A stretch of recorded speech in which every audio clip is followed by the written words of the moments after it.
السلام علیکم متی اللہ جان ایم جے ٹی وی اسلام آباد میں سیاسی ہلچل اپنے عروج پر ہے۔ وزیر اعظم عمران خان کے خلاف 28 مارچ کو عدم اعتماد کی تحریک پر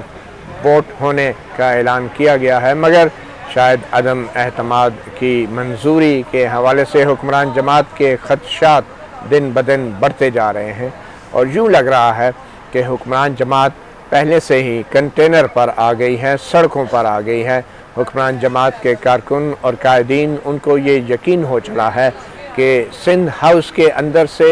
جو تحریک انصاف کے اراکین اور دوسرے لوگ سامنے آئے ہیں، اس کے بعد وزیر اعظم عمران خان اپنی اکثریت کھو چکے ہیں، اور حکومت کی طرف سے بہت سے طریقوں سے اپنی شکست کا اعتراف کر لیا گیا ہے۔ پارا چنار میں جو آج ایک اہم جلسہ ہونا تھا وہ بھی منسوخ کر دیا گیا ہے، اور اس جلسے کی منسوخی صرف ایک دن بعد آئی اس واقعے کے کہ جس میں سندھ ہاؤس کے اندر سے تحریک انصاف کے بڑی تعداد میں اراکین، کچھ لوگوں کے خیال میں 2 درجن سے زائد اراکین کے موجود ہونے کی خبریں آئیں۔ اور ہم دیکھ رہے ہیں کہ وزیر داخلہ شیخ رشید نے بھی حال ہی میں ایک پریس کانفرنس کی، اور جب ان سے یہ سوال کیا گیا کہ ایسی صورتحال میں وزیر اعظم عمران خان کا اخلاقی ذمہ داری ان کی کیا بنتی ہے، تو وزیر داخلہ شیخ رشید نے کہا کہ اخلاق تو بہت پہلے مر چکا ہے۔ یہ ہمارے وزیر داخلہ حکومت کے ایک وفاقی وزیر کہہ رہے ہیں، اور وزیر داخلہ کا کام جرائم کو روکنا ہے، مگر شاید ان کے اس بیان کے بعد اب جرائم پیشہ افراد جو ہیں وزیر داخلہ کو اس بیان کو ایک سند بنا کر ہر جگہ ہر عدالت میں پیش کریں گے کہ جناب ہمیں اخلاق کا اور قانون کا درس نہ دیا جائے، کیونکہ وزیر داخلہ خود کہتے ہیں کہ اخلاق تو بہت پہلے مر چکا ہے۔ تو لگتا یہ ہے کہ شیخ رشید کو بھی اس بات کا اندازہ ہے، اور شیخ رشید کے ساتھ ساتھ ان کے جو دوسرے وزراء ہیں ان کو بھی اس بات کا اندازہ ہے کہ دی گیم از اوور۔ اب پارلیمنٹ ہاؤس اور پی ٹی وی پہ جو 2014 میں حملہ ہوا تھا، اس میں موجودہ وزیر اعظم عمران خان جو اس وقت اپوزیشن میں تھے، اور صدر عارف علوی جو اس وقت ریاست کے سربراہ ہیں، ان کو پارلیمنٹ پہ حملے کے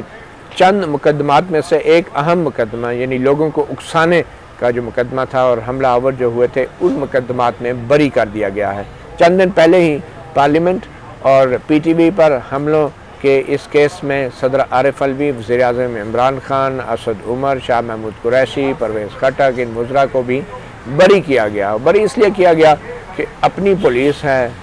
تو تاثر یہ مل رہا ہے کہ عدالتیں بھی اپنی ہیں۔ اب انسداد دہشت گردی کی عدالت کے معزز جج نے کہا کہ جناب ثبوت ہی نہیں ہے، اور پھر بیچارہ معزز جج بھی کیا کرتا جب پی ٹی آئی کی حکمران جماعت ہو اور پولیس اس کے ماتحت ہو، تو پھر پولیس نے بھی واضح طور پہ کہہ دیا کہ جناب کوئی ثبوت نہیں ہے ان ملزمان کے خلاف۔ تو جب پولیس ہی مکر گئی، جب ریاست ہی پیچھے ہٹ گئی، تو ریاست کا سربراہ کو ریلیف تو ملنا ہی تھی، اور پھر صدر عارف علوی جیسا ریاست کا سربراہ جو پیش ہو گیا عام آدمی کی طرح، اور اس کو انصاف بھی بظاہر عام آدمی والا ملا۔ مگر بات یہ ہے کہ ذکر اس لیے پارلیمنٹ پہ حملوں کا ہوا اور پی ٹی وی پہ حملوں کا کہ آج پھر سندھ ہاؤس پہ بھی انہی پی ٹی آئی کے کارکنوں نے حملہ کیا۔ پارلیمنٹ پہ حملے، پی ٹی وی پہ حملے کے بعد آج سندھ ہاؤس پہ بھی گیٹ توڑ کے کوئی 2 درجن کے قریب پی ٹی آئی کے جو کارکن تھے، اور ان کے ساتھ 2 پی ٹی آئی کے ایم این ایز بھی تھے،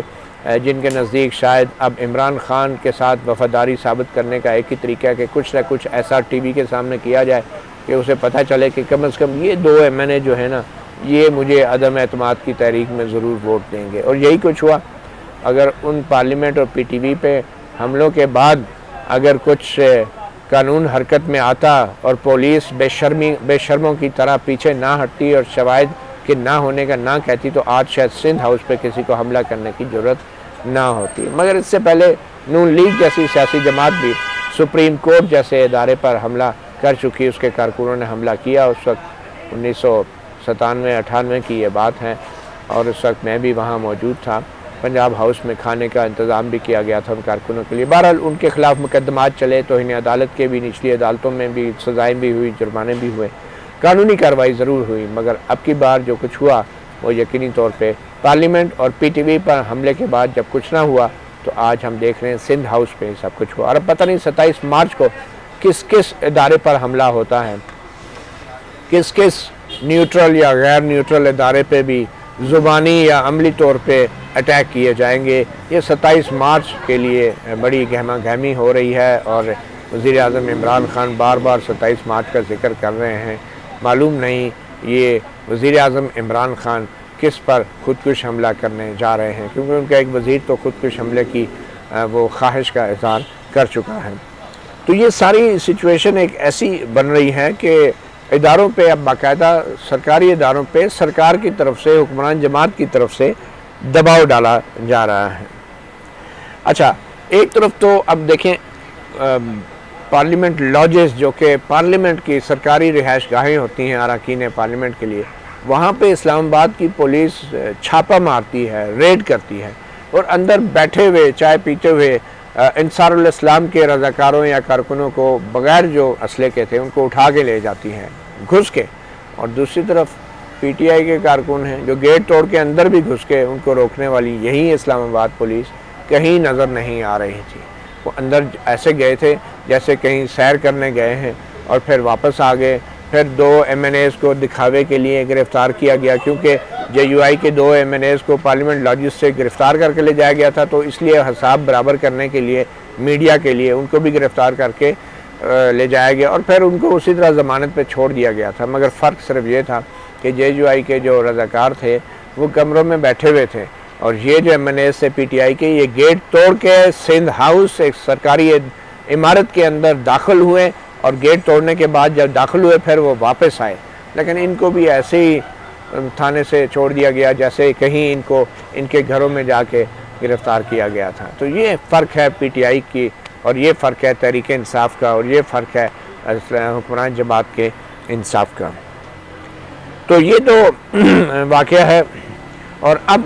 صورتحال یہ ہو گیا کہ سندھ ہاؤس کا گیٹ توڑ کے اندر جانے والے کارکنوں کے بارے میں وزیر اطلاعات و نشریات فواد چودھری یہ فرما رہے ہیں کہ یہ ہم کس کس کو روکیں گے کارکنوں کو, اور اگر یہی حالات رہے اور بقول ان کے اگر سودا بازی کارکنوں کی خرید و فروخت جاری رہی تو ہم کس کس کو روکیں گے. اور ساتھ ہی فواد چودھری نے ٹویٹ میں یہ بھی اشارہ کر دیا کہ پاس ہی ججز کی بھی کالونی ہے, چیف جسٹس کا ہاؤس ہے, بڑا حساس علاقہ ہے, مگر ساتھ ہی کہہ دیا پھر ہم روک نہیں سکیں گے. اب ججز کالونی کا اور چیف جسٹس ہاؤس کا ذکر شاید یہ محض حسین اتفاق تھا کہ آج ہی کے دن صدارتی ریفرنس بھی بھیجا گیا سپریم کورٹ میں کہ یہ بتایا جائے کہ جو اپنی حکمران جماعت کے وزیر اعظم کے خلاف عدم اعتماد کا ووٹ دے گا رکن اسمبلی, جو منحرف حکمران جماعت کا رکن ہوگا, تو کیا اس کی نااہلی جو ہے جو آئین میں درج ہے 63A میں وہ تا حیات ہوگی یا صرف اسی اسمبلی سے وقتی ہوگی.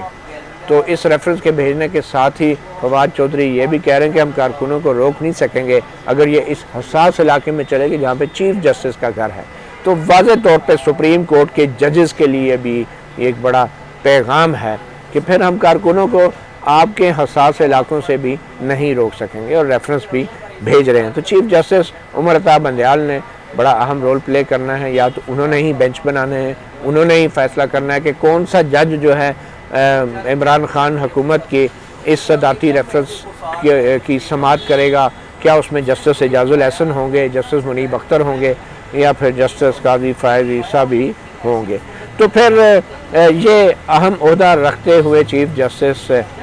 عمر عطا بندیال اگر حساس علاقے میں ان کی رہائش ہے تو پھر بقول فواد چودھری کے وہ کارکنوں کو نہیں روک سکیں گے. یعنی ہر طرح سے نہ صرف یہ کہ منحرف کارکنوں پہ دباؤ ڈالا جا رہا ہے, سرکاری اداروں پہ حملے کیے جا رہے ہیں, مگر سپریم کورٹ کو بھی پیغام دیا جا رہا ہے بین السطور کہ پھر ساڑھے تے نہ رہنا, جاگتے رہنا. یہ ایک وفاقی وزیر کی ٹویٹیں ہیں اور یہ ساری صورتحال ہے. پھر صدارتی ریفرنس کی طرف آتے ہیں. اس میں ہے کیا, اس صدارتی ریفرنس میں سوال کیا ہے؟ اب سوال جو بقول فواد چودھری کے وہ یہی ہے, ان کا یہ کہنا ہے کہ آئین میں جہاں نااہلی کا ذکر ہے تو کچھ جگہوں پہ لکھ دیا گیا ہے ان میں کہ وہ 5 ایئر کے لیے بین ہوگا, اور کچھ جگہوں پہ جہاں نہیں لکھا گیا وہ تاحیات ہیں. تو وہ تاحیات نااہلی یعنی 62(1)F کے تحت, تو کیا اگر کوئی بھی رکن اسمبلی اپنے ہی حکمران جماعت کے اپنی جماعت کے وزیر اعظم کو عدم اعتماد کے حق میں ووٹ دیتا ہے یا عدم اعتماد کا اظہار کرتا ہے اپنی پارٹی کی ہدایات کے برخلاف، تو کیا اس کی نااہلی ون ٹائم ہوگی؟ کیونکہ بقول فواد چودھری کے، جنہوں نے قانون کیا ہوا ہے اور شاید کمرہ امتحان میں بیٹھ کے انہوں نے وہ پرچے LLB کے دیے، مگر بقول فواد چودھری کے کہ کیونکہ آئین میں یہ لکھا ہی نہیں ہے کہ نااہلی جو ہے کتنے سال کی ہوگی، یہ عدم اعتماد یا پارٹی کی ہدایت کے برخلاف ووٹنگ پہ، تو اس لیے آئین میں کہیں جہاں پہ نہیں لکھا کتنے سال کی ہوگی اس کا مطلب وہ تاحیات ہے۔ مگر آئین کا اگر 62(1)(f) دیکھیں تاحیات والا، تو واضح طور پہ کہتا ہے کہ اس حوالے سے کسی ٹرائل کورٹ، کسی کورٹ آف لاء کی، کسی عدالت کی ڈیکلیریشن یا فیصلہ ہونا ضروری ہے، یعنی کہیں سیشن کورٹ میں، کہیں ٹرائل کورٹ میں یا ہائی کورٹ میں یا ایون سپریم کورٹ جس نے نواز شریف کو نااہل کیا ہے، عدالت تھی نا، کورٹ تھی، تو کورٹ آف لاء کی ڈیکلیریشن ہونا ضروری ہے تاحیات نااہلی کے لیے۔ یہ میں فواد چودھری صاحب اور وزیر اعظم عمران خان اور ان کے قانونی ماہرین کے لیے بھی یہ میں بتانا چاہ رہا ہوں کہ جنہوں نے سپریم کورٹ کا ریفرنس بھیجا ہے کہ کورٹ آف لاء کی ڈیکلیریشن۔ اچھا، اب الیکشن کمیشن کے نوٹیفیکیشن کے بعد یہ ڈسکوالیفیکیشن ہوتی ہے اور یہ طے الیکشن کمیشن نے کرنا ہے آئین میں۔ آئین کے مطابق جب پارٹی کا ہیڈ عدم اعتماد کی ووٹنگ جب ہو جائے گی اور کسی نے اگر پارٹی ڈائریکشن کے برخلاف وزیر اعظم کے خلاف ووٹ دے دیا ہے تو پھر پارٹی کا ہیڈ پہلے شوکاز جاری کرے گا اس رکن اسمبلی کو، پھر اس شوکاز کے بعد اس کا جواب پڑے گا، پھر جواب پڑھنے کے بعد وہ کہے گا کہ نہیں جی یہ تو ڈسکوالیفائی ہے، اس نے پارٹی کی ہدایات کی خلاف ورزی کی ہے، تو وہ پھر اسپیکر قومی اسمبلی کو اور الیکشن کمیشن کو as head of the party ایک اعلانیہ بھیجے گا کہ یہ شخص پارٹی کی پالیسی کی خلاف ورزی کرنے کی بنا پر نااہل ہو چکا ہے، اور پھر اسپیکر جو ہے ودن 7 days یا ودن فیو ڈیز بھی وہ بھی ایک ڈیکلیریشن بھیجے گا، اعلانیہ بھیجے گا، وہ ریفرنس الیکشن کمیشن کو بھیجے گا، پھر الیکشن کمیشن جو ہے اس پہ فیصلہ کرے گا، اور آئین کے مطابق الیکشن کمیشن نے یہ فیصلہ کرنا ہے کہ وہ MNA نااہل ہوا ہے یا نہیں۔ اور الیکشن کمیشن نے جتنے پہلے نااہلی کے فیصلے کیے ہیں تو ان فیصلوں پہ یہی PTI کی حکومت اور ان کے اٹارنی جنرل اور ان کے وزیر قانون، بلکہ ان کے سینیٹر فیصل واڈا، وہ یہی کہتے رہے ہیں کہ جناب الیکشن کمیشن کوئی عدالت تو نہیں ہے کہ جو کسی MNA کو تاحیات نااہل کر دیں۔ یہ کوئی الیکشن کمیشن عدالت تو نہیں ہے، کیونکہ الیکشن کمیشن کے بارے میں پھر سپریم کورٹ کے فیصلے بھی پیش کیے جاتے رہے ہیں۔ موجودہ اٹارنی جنرل خالد جاوید صاحب اور لا منسٹر فروغ نسیم وہ سپریم کورٹ کے فیصلے بتاتے رہے کہ دیکھیں جی سپریم کورٹ نے کہا کہ الیکشن کمیشن تو عدالت نہیں ہے۔ تو پھر سوال یہ اٹھتا ہے کہ اگر 63A کے تحت جو ریفرنس اسپیکر اور پارٹی کا ہیڈ الیکشن کمیشن کو بھیجے گا کہ یہ شخص نااہل ہے، تو پھر الیکشن کمیشن نے اس پہ فیصلہ کرنا ہے کہ یہ نااہل ہے یا نہیں، اور اگر الیکشن کمیشن فیصلہ کرتا ہے کہ یہ نااہل ہے تو پھر وہ تاحیات تو نہیں ہو سکتا، کیونکہ الیکشن کمیشن تو عدالت تو ہے نہیں، اور 62(1)(f) جو آئین میں ہے اس میں لکھا ہے کہ تاحیات نااہلی تب ہوگی جب کوئی عدالت اس کے حوالے سے فیصلہ دے گی کہ یہ تاحیات نااہل ہے۔ اس عدالت سے مراد ٹرائل کورٹ بھی ہو سکتی ہے، انسداد دہشت گردی کی عدالت، احتساب عدالت، ہائی کورٹ ہو سکتی ہے، سپریم کورٹ ہو سکتی ہے، سو موٹو کر سکتی ہے، ہائی کورٹ ریٹ جورسڈکشن میں نااہل کر سکتی ہے۔ تو عدالت کا فیصلہ ضروری ہے تاحیات نااہلی کے لیے، مگر یہاں پہ اب یہی PTI کے اور وزیر اعظم عمران خان کے قانونی مشیران اب ایک کلا بازی کھا رہے ہیں، وہ کہہ رہے ہیں کہ جب الیکشن کمیشن نے نااہل قرار دے دیا تو یہ اس لیے تاحیات جو ہے ہو جائے گی، عدم اعتماد کی ووٹ دینے والوں کی نااہلی اس لیے تاحیات ہو جائے گی کیونکہ آئین کے اندر اس میں کوئی مدت نہیں لکھی۔ بھائی آئین کے اندر مدت کا معاملہ تب آتا کہ جب کوئی عدالت کا فیصلہ آتا تو اس میں پھر آپ بحث کرتے، لیکن آپ تو خود کہہ رہے ہیں الیکشن کمیشن عدالت نہیں۔ بہرحال یہ ریفرنس پھر سوال یہ پیدا ہوتا ہے کہ اچھا، اور یہ بھی مان لیا گیا ہے ایک لحاظ سے، یہ ریفرنس بھیج کے یہ سوال اٹھا کے کہ نااہلی تاحیات ہوگی یا نہیں، یہ مان لیا گیا ہے کہ عدم اعتماد کا ووٹ ڈلے گا اور اس کے بعد پھر ریفرنس جو جائے گا اسپیکر سے الیکشن کمیشن کی طرف سے، تو پھر الیکشن کمیشن کی جو نااہلی ہوگی وہ تاحیات ہوگی یا نہیں۔ یہ اس لیے مان لیا گیا ہے کہ سپریم کورٹ کو بھیجے گئے ریفرنس میں یہ سوال اٹھایا ہی نہیں گیا کہ آیا اسپیکر کسی رکن قومی اسمبلی کو حکمران جماعت کے اپنی پارٹی کی مرضی کے خلاف ووٹ دینے سے روک سکتا ہے یا نہیں. یہ سوال ریفرنس میں سپریم کورٹ کے ریفرنس میں اٹھایا ہی نہیں گیا. اور پھر یہ بھی نہیں پوچھا گیا کہ آیا جو حکمران جماعت کا رکن قومی اسمبلی ہے وہ ووٹ جو ڈال دے اپنی پارٹی کے وزیر اعظم کے خلاف ووٹ ڈال دے تو کیا اس کی ووٹ کاؤنٹ ہوگی یا گنی جائے گی یا نہیں یا مسترد ہوگی. یہ سوال بھی سپریم کورٹ سے نہیں پوچھا گیا. تو محض یہ پوچھ کے کہ اس کی نااہلی تاحیات ہوگی یا نہیں یہ تسلیم کیا گیا ہے حکومت کی طرف سے, اسپیکر قومی اسمبلی کی طرف سے, کہ جو رکن قومی اسمبلی ہے تحریک انصاف کا وہ ووٹ ڈالے گا, اس کی ووٹ گنی بھی جائے گی. کیونکہ اب میرے خیال میں وہ یہ مان گئے ہیں اس بات کو کہ ووٹ سے روک نہیں سکتے اسپیکر اور ان کی ووٹ کو مسترد نہیں کر سکتے جو ووٹ پارٹی کی ہدایات کے برخلاف ڈلے گی, اور ووٹ ڈلنے کے بعد ہی نااہلی کا عمل شروع ہوگا. تو یہ بھی انڈائریکٹلی تسلیم کر لیا گیا ہے. اور اسپیکر پھر یہ بھی کہہ رہے ہیں کہ میں بطور اسپیکر میرا اختیار ہے کہ میں ایک دفعہ اسمبلی کا اجلاس بلا کے پھر اسے جتنے عرصے کے لیے چاہوں اسے ملتوی کر دوں. ایسا نہیں ہے. بدقسمتی سے اسپیکر قومی اسمبلی جو ہیں وہ اس وقت بطور اسپیکر آف دا قومی اسمبلی ایکٹ کرنے کی بجائے ایک ملازم اور ایک بنی گالہ کے کسی ملازم کی زبان استعمال کر رہے ہیں. کیوں؟ کیونکہ آئین میں واضح طور پہ لکھا ہے کہ جب عدم اعتماد کی تحریک کا نوٹس دیا جاتا ہے اور اسمبلی کے اجلاس ریکوزیشن کا نوٹس دیا جاتا ہے تو اسپیکر پابند ہے کہ 14 دن میں اجلاس بلائے. یوں اب 21 مارچ کو اجلاس بلانا لازمی ہو گیا. آئین کا یہ حکم ہے, آئین کا. اور پھر اس کے بعد اجلاس بلانے کے بعد جب عدم اعتماد کی تحریک پیش کر دی جائے, اب اسپیکر یہ کہہ رہا ہے کہ میری مرضی ہے, جب میں بلاؤں گا 21 مارچ کو تو پھر میں غیر معینہ مدت کے لیے ملتوی کر دوں, یہ میری مرضی ہے. کیونکہ آئین میں شاید یہ لکھا ہے کہ جب اسمبلی کا اجلاس 21 مارچ کو بلا لیا جائے گا تو پھر جب عدم اعتماد کی تحریک پیش کر دی جائے گی تو اس کے بعد 7 دن کا وہ ڈیڈ لائن شروع ہو جاتی ہے, جو آئین کے تحت لازمی ہے کہ 7 دن سے پہلے ووٹنگ کرانی ہے عدم اعتماد پہ. اب اسپیکر صاحب کے ذہن میں جو شرارت آ رہی ہے بظاہر یا سازش آ رہی ہے, ان کا خیال یہ ہوگا کہ 21 مارچ کو اجلاس ہوگا اور وہ عدم اعتماد کی تحریک کو پیش ہی نہیں کرنے دیا جائے گا اور میں غیر معینہ مدت کے لیے ملتوی کر دوں گا. تو آئین میں تو لکھا گیا ہے کہ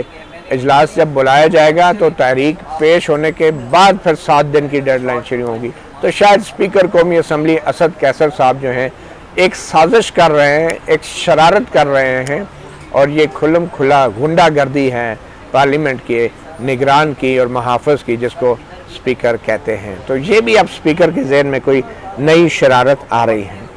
اچھا, اب یہ ٹائمنگ اگر دیکھا جائے تو یہ ٹائمنگ کیا ہے اس طرح کا صدارتی ریفرنس دائر کرنے کا؟ ایک بات واضح ہے کہ عمران خان شکست مان چکے ہیں. عمران خان سیاسی محاذ پہ بھی ہتھیار پھینک چکے ہیں. عمران خان قانونی محاذ پہ بھی جس قسم کے فضول قسم کے ریفرنس سپریم کورٹ میں بھیجے جا رہے ہیں, قانونی محاذ پہ بھی ہتھیار پھینک چکے ہیں. اور سب سے بڑھ کے یہ کہ آج وزیر داخلہ شیخ رشید نے یہ تصدیق کر دی ہے کہ وزیر اعظم عمران خان اخلاقی محاذ پہ بھی شکست مان چکے ہیں اور ہتھیار پھینک چکے ہیں. اور وزیر داخلہ نے جب یہ کہا کہ اخلاق تو بہت پہلے مر گیا تھا, یہ حکومت کا وزیر داخلہ کہہ رہا ہے. تو اس تمام شکستوں کے تسلیم کرنے کے بعد اب عمران خان نے یہ جو ریفرنس کا شوشہ چھوڑا ہے, بیرسٹر فروغ نسیم اور یہ کالے کبوں والے قانون دان جو ہیں, بیرسٹر خالد جاوید اٹارنی جنرل, ان کے ہوتے ہوئے کہ جناب ہم ریفرنس بھیج رہے ہیں کہ یہ نااہلی تاحیات ہوگی یا ایک دفعہ کی ہوگی. یہ اس ریفرنس کا مقصد بالکل یہ نہیں ہے کہ سپریم کورٹ جو ہے اپنا آئینی فریضہ ادا کرتے ہوئے صدارتی ریفرنس پہ اپنی رائے دے. اس ریفرنس کا مقصد صرف کنفیوز کرنا ہے ان منحرف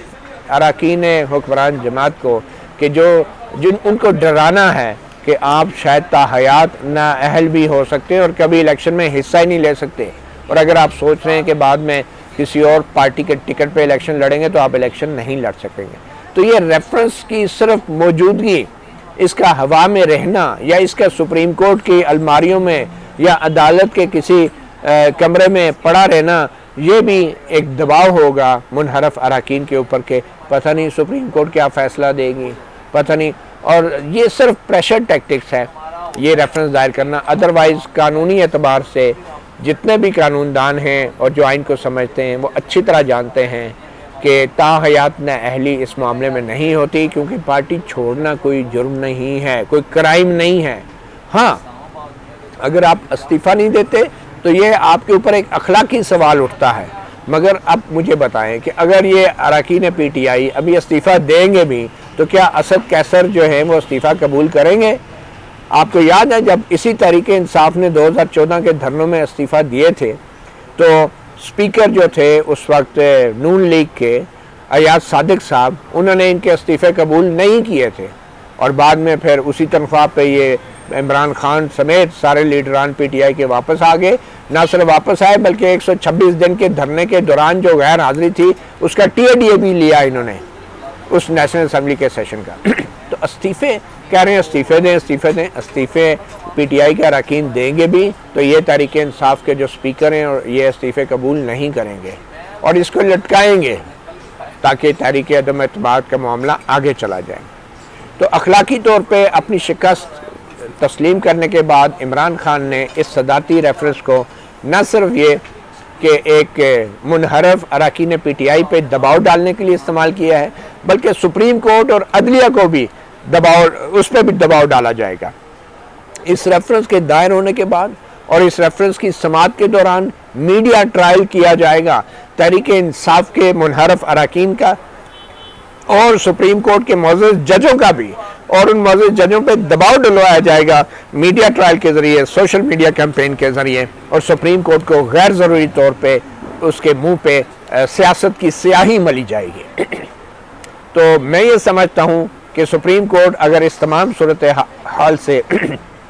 خود بھی بچنا چاہتی ہے اور ملک کو بھی بچانا چاہتی ہے تو 1-2 دن کے اندر پلین ریڈنگ کریں صرف 63A کی، اور اسی وقت اٹارنی جنرل کو 10 منٹ سنیں اور 10 منٹ دوسرے کسی فریق کو، اور اسی وقت یہ واضح کر دے کہ یہ تاحیات نااہلی نہیں ہے، کیونکہ الیکشن کمیشن آف پاکستان بقول خود اٹارنی جنرل اور وزیر قانون اور تحریک انصاف کی حکومت کی کوئی عدالت نہیں. Election commission court of law نہیں ہے،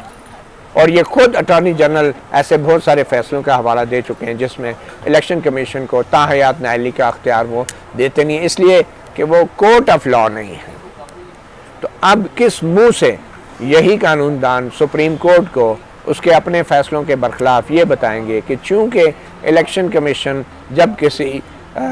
منحرف رکن جماعت کو نااہل کر دے کہ اس نے پارٹی کی ڈائریکشن کے خلاف ووٹ دیے تو وہ تاحیات ہوگی، کیونکہ آئین میں اس کی مدت نہیں لکھی. تو پھر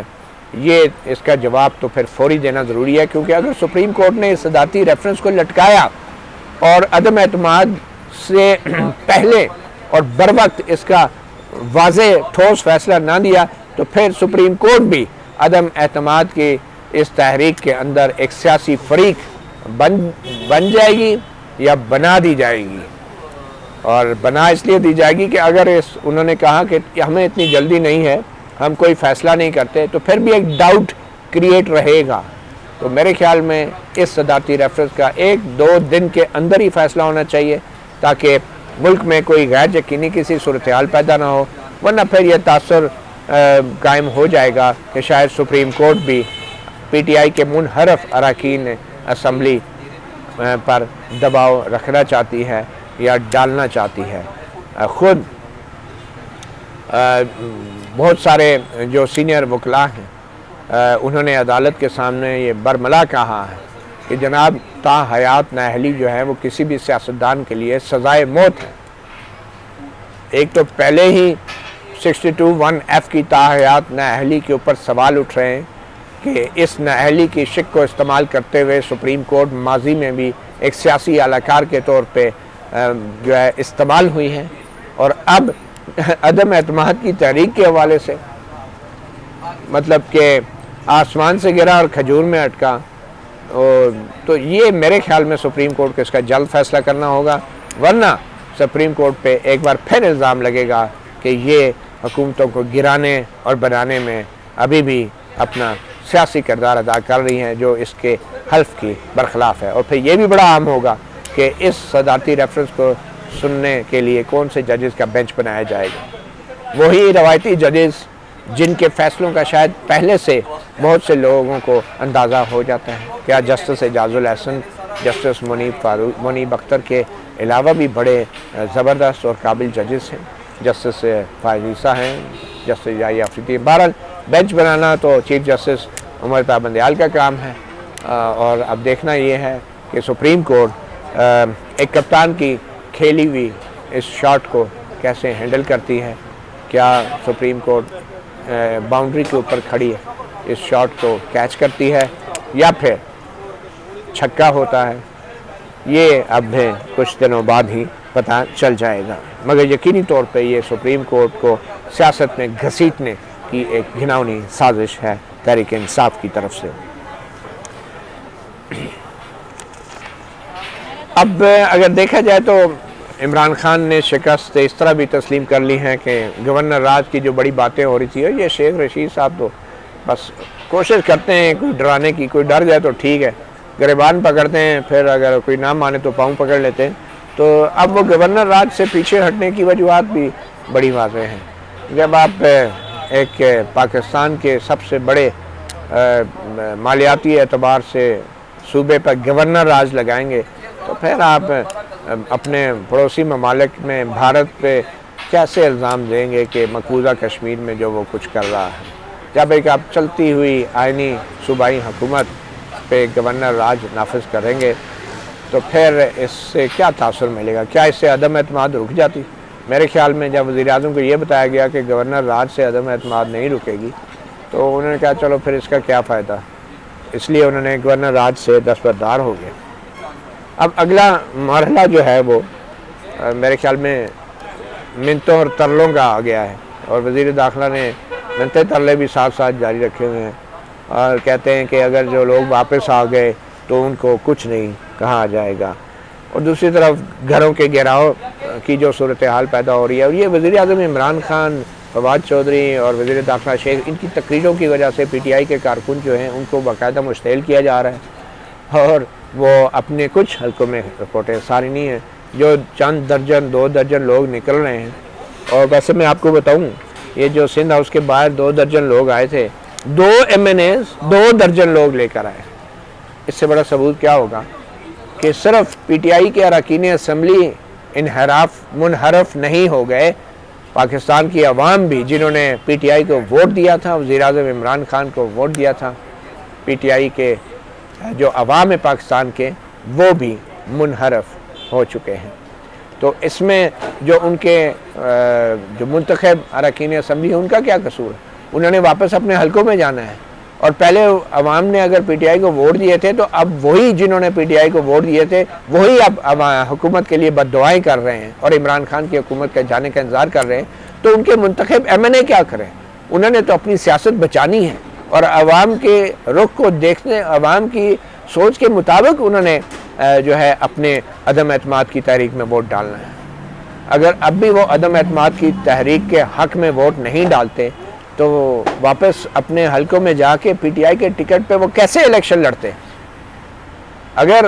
غلطی عوام سے ہو سکتی ہے کسی پارٹی کو ووٹ دینے کی تو غلطی MNA سے بھی ہو سکتی ہے کسی وزیر اعظم کو اعتماد کا ووٹ دینے کی. اس غلطی کی درستگی جتنے جلدی ہو درست ہے. تو صرف یہ کہتے نا کہ MNAs استعفیٰ دے دیں گے، میں نے پہلے بتا دیا استعفیٰ بھی اگر MNAs دیتے تو اس طرح قبول کبھی نہ ہوتا. اور استعفیٰ دینے جو ہے جہاں تک اخلاق کا تعلق ہے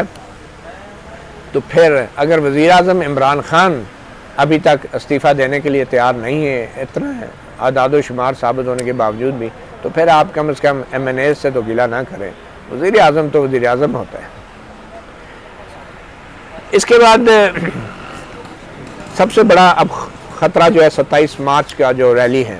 27 مارچ کے دن کیا ہوگا. اور وزیر اعظم عمران خان جس طریقے سے 27 مارچ کا ڈھول پیٹ رہے ہیں اور ان کے وزراء اور 10 لاکھ لوگوں کو اکٹھا کرنے کی باتیں کر رہے ہیں، تو 27 مارچ کو پھر وہی پارلیمنٹ، وہی پاکستان ٹیلی ویژن، پھر وہی سندھ ہاؤس،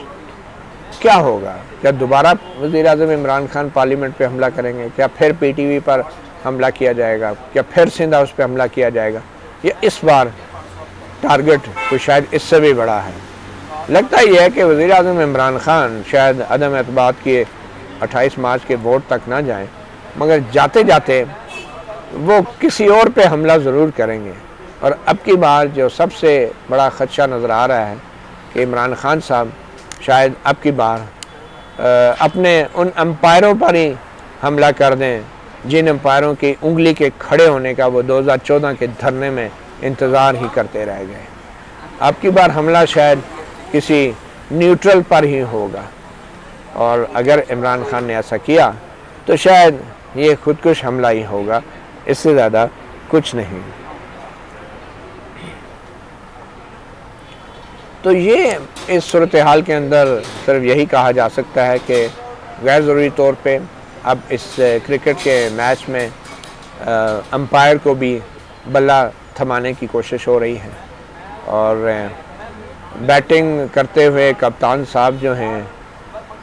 اگلی گیند پہ آؤٹ ہونے سے پہلے ہی انہوں نے ریویو مانگ لیا ہے، لیکن یہ جو ریویو کا فیصلہ ہوگا یہ یہی ہوگا کہ گیند بھی ہوگی اور کپتان آؤٹ بھی ہوگا، اور امپائر کا یہ جو فیصلہ ہے، اور اب کی بار امپائر جو ہے وہ سپریم کورٹ ہوگی، اب کی بار انگلی نہیں کھڑی ہوگی مگر قلم جو ہے وہ اپنا اختیار جتائے گا، اور اگر قلم نے اختیار نہ جتایا تو پھر کوئی بعد میں یہ نہ کہے کہ کسی کی توہین ہوتی ہے۔ مطیع اللہ جان، ایم جے ٹی وی سے اتنا ہی، اجازت دیجیے، اللہ حافظ۔